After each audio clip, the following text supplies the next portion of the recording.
નમસ્કાર મિત્રો, સ્વાગત છે તમારું યુટ્યુબ ચેનલના એક નવા વિડીયોમાં. કચ્છ વિદ્યા સહાયક ભરતી અંગે ખૂબ જ મોટા સમાચાર જે છે એ સામે આવી રહ્યા છે. કચ્છ વિદ્યા સહાયક ભરતી ધોરણ જે થી 5 માટે બીજો તબક્કો જે છે એ જાહેર કરી દેવામાં આવ્યો છે. તો આજના આ વિડીયોની અંદર આપણે બીજા તબક્કા વિશેની સંપૂર્ણ માહિતી જે છે એ મેળવવાના છે. મિત્રો, આ યુટ્યુબ ચેનલ દ્વારા તમને શિક્ષક ભરતીની તમામ માહિતી સૌ પ્રથમ અને સચોટ રીતે પૂરી પાડવામાં આવે છે.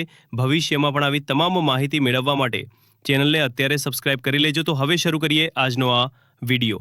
તો એના માટે તમારે જે છે એ વિદ્યા સહાયક ભરતીની ઓફિશિયલ વેબસાઇટ છે એના પર પહોંચી જવાનું છે અને જેવા તમે વેબસાઇટ પર આવશો, કચ્છ જિલ્લામાં વિદ્યા સહાયકની સ્પેશિયલ ભરતીનું જે છે એ ટેબ તમને જોવા મળી જશે. સિમ્પલી તમારે જે છે એ એના પર ક્લિક કરવાનું છે. જેવું તમે એના પર ક્લિક કરશો, તમે જોઈ શકો છો વેબસાઇટ ઉપર લખ્યું છે એ પ્રમાણે બીજો તબક્કો કોલ લેટર મેળવવા માટેની સૂચના ધોરણ 1 થી 5. તો વિદ્યા સહાયક ભરતી ધોરણ જે થી 5 કચ્છ જિલ્લા માટે જે છે એ બીજો તબક્કો વેબસાઇટ ઉપર જાહેર કરી દેવામાં આવેલો છે. તો સિમ્પલી તમે એના પર ક્લિક કરશો તો આ પરિપત્ર જે છે એ તમારા સામે ખુલી જશે. કચ્છ જિલ્લામાં વિદ્યા સહાયકની સ્પેશિયલ ભરતી ધોરણ 1 થી 5 ગુજરાતી માધ્યમ વર્ષ 2025. કચ્છ જિલ્લામાં વિદ્યા સહાયકની સ્પેશિયલ ભરતી 2025 ધોરણ 1 થી ગુજરાતી માધ્યમ 8/5/2025 ને જાહેરાતના ઉમેદવારો માટે કોલ લેટર મેળવવા માટેની સૂચના. બીજો તબક્કો ધોરણ એ થી. તો પ્રથમ તબક્કો જે છે એ પૂરો થઈ ગયો છે અને એના પ્રથમ તબક્કો પૂરો થઈ ગયા પછી ઘણી બધી જગ્યાઓ જે છે એ ખાલી પડી રહી છે. તો એના માટે જે છે બીજો તબક્કો જાહેર કરી દેવામાં આવેલો છે. તમે જોઈ શકો છો કચ્છ જિલ્લામાં વિદ્યા સહાયકની સ્પેશિયલ ભરતી વર્ષ 2024ના નિમ્ન પ્રાથમિક વિભાગ ધોરણ 1 થી 5ના ઉમેદવારો તારીખ 30/8/25 ના રોજ 6 કલાકથી મેરિટમાં આવતા ઉમેદવારો વેબસાઇટ પરથી પોતાના કોલ લેટર ઓનલાઈન મેળવી શકશે. કચ્છ જિલ્લામાં વિદ્યા સહાયકની સ્પેશિયલ ભરતી વર્ષ 2025 નિમ્ન પ્રાથમિક વિભાગ ધોરણ એ થી 5 જનરલ મેરિટ નંબર 1 થી 3000 સુધીના ઉમેદવારોને જિલ્લા પસંદગી માટે પ્રથમ તબક્કામાં બોલાવેલા હતા. તો પહેલા 3000 ઉમેદવારો છે એમને જે છે પ્રથમ તબક્કાની અંદર બોલાવવામાં આવેલા હતા. ત્યાર પછીના જનરલ મેરિટ નંબર 3001 પછીના ફાઇનલ મેરિટ યાદીમાં સમાવેશ તમામ ઉમેદવારો ઓનલાઈન કોલ લેટર મેળવી શકશે. આ ઉમેદવારોને 2/9/2025 થી 3/9/2025 દરમિયાન જિલ્લા પસંદગી માટે બોલાવેલ છે. જેમ કે તારીખ, સ્થળ, સમય ઉમેદવારોના કોલ લેટરમાં દર્શાવેલ છે.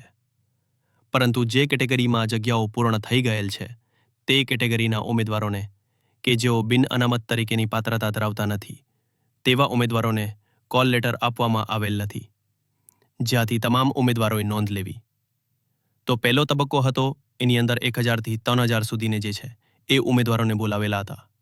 તો એના અંતે જે છે એ 941 જેટલી જગ્યાઓ જે છે એ ભરાય છે અને એના કુલ 2500 જગ્યાઓ છે. તો બાકીની જગ્યાઓ જે છે એ ખાલી પડી રહી છે. તો હવે 3001 થી જે 5800 ઉમેદવારોનું ટોટલ લિસ્ટ બહાર પાડેલું છે એ તમામ ઉમેદવારો જે છે એ કોલ લેટર ડાઉનલોડ કરી શકશે. એસસી અને એસસીબીસી કેટેગરીની જે છે એ તમામ જગ્યાઓ પૂરી થઈ ગઈ છે. તો એ તમે એ કેટેગરીના ઉમેદવાર હશો તો તમને જે છે એ કોલ લેટર ખોલવામાં આવેલો છે નહીં. અને પછી લખ્યું છે એ પ્રમાણે જિલ્લા પસંદગીની કાર્યવાહી માટે ઉમેદવારો વેબસાઇટ પર જ ઓનલાઈન કોલ લેટર મેળવી લેવાના રહેશે. અન્ય કોઈ પણ પ્રકારે કોલ લેટર જે છે એ મોકલી આપવામાં આવશે નહીં. અને આ જાહેરાતમાં દર્શાવેલ દિવ્યાંગ ઉમેદવારોની જગ્યા અનામતની કુલ જગ્યાઓ ઉપરની છે. તેથી દિવ્યાંગ ઉમેદવાર જે કેટેગરીના હશે તે કેટેગરીમાં જગ્યા ઉપલબ્ધ હશે તો જિલ્લા પસંદગી આપવામાં આવશે. જે સર્વે દિવ્યાંગ ઉમેદવારો જે છે એ નોંધ લેવી. તો તમે એ જોઈ શકો છો અને ફેર અને જે તમારી જિલ્લા પસંદગી છે એ 3/9/25 થી 3/9/25 માટે જિલ્લા પસંદગી માટે બોલાવેલ છે. તો પ્રથમ તબક્કો જે છે એ પૂરો થઈ ગયો છે. બીજા તબક્કાની અંદર જે પણ ઉમેદવારોને કોલ લેટર મળે છે એમને 3/9/2022 અને 3/9/25ના રોજ જિલ્લા પસંદગી માટે જે છે એ હાજર થવાનું રહેશે. તો મિત્રો, આ હતો આજનો વિડીયો જેની અંદર આપણે કચ્છ વિદ્યા સહાય ભરતી માટે બીજો તબક્કો જાહેર કરી દેવામાં આવે છે તો એના વિશેની સંપૂર્ણ માહિતી મેળવી છે. આશા રાખું છું આજનો વિડીયો જે છે તમને ચોક્કસથી ઉપયોગી થશે. Thank you so much for watching.